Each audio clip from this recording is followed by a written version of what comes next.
সুপ্রিয় শিক্ষার্থীরা, এই যে ন্যায় শব্দটা আমি এখন বোর্ডে লিখলাম, এই ন্যায় শব্দটা আমাদের ব্যবহৃত হয় হচ্ছে আমাদের যে উপমান এবং যে উপমিত কর্মধারায় সমাস আছে সেই সমাসটি ব্যবহৃত হয়। এখন আমাদের সবার মনে একটা প্রশ্ন আছে যে আমরা দেখবো যে বিভিন্ন সময় আমাদের শিক্ষকরা বলেছে যে ন্যায় আগে দিলেও হয় পরে দিলেও হয়, তারপরেও তোমার বইতে যেটা আছে মুখস্থ তুমি সেটাই দিবে, ওইটা দিলেই বেটার হয়, কিন্তু দুইটাই সঠিক। কিন্তু এখানে একটা প্রশ্ন আছে যে কেন একটাতে ন্যায় মাঝে দেওয়া আর একটাতে ন্যায় পরে দেওয়া।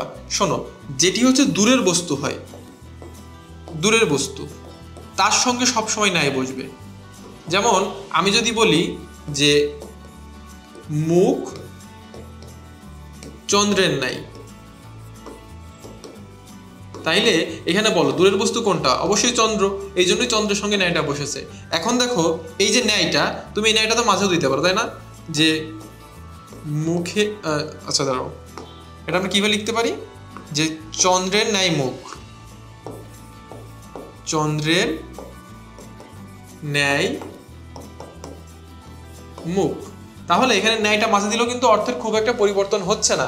কিন্তু একটা এবার তুমি এটাও বলতে পারো যে চন্দ্রের কাছে তো স্যার দিয়েছি ন্যায়কে, দূরবর্তী বস্তুর কাছে, কিন্তু তুমি তো একই সঙ্গে এই যে নিকটবর্তী বস্তু বা প্রত্যক্ষ বস্তু, কাছের বস্তু, তার সঙ্গে তো ন্যায়কে জোড়া লাগিয়ে দিলে, তাই না? তাহলে তুমি যখন চন্দ্রের ওই সাইডে লিখতেছো ন্যায়, শুধুমাত্র তখনই এটা চন্দ্রের সঙ্গে থাকতেছে, বাকি ক্ষেত্রে মাঝে দিলে আবার কি হচ্ছে, দুইটার মধ্যে একত্রিত হয়ে যাচ্ছে। কিন্তু যখন আমরা লিখছি যে কাজল কালো, তখন আমরা কি লিখি যে কাজলের ন্যায় কালো। তো এইখানে কেন আমরা মাঝখানে লিখি?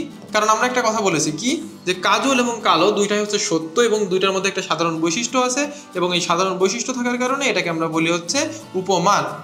তাই আমরা উপমানের ক্ষেত্রে মাঝখানে ব্যবহার করি, তাই উপমিতর ক্ষেত্রে আমরা পরে ব্যবহৃত করি। তো আশা করি তোমরা এই বিষয়টি বুঝতে পেরেছো যে কেন আমরা ন্যায় আগে এবং পরে ব্যবহৃত করি।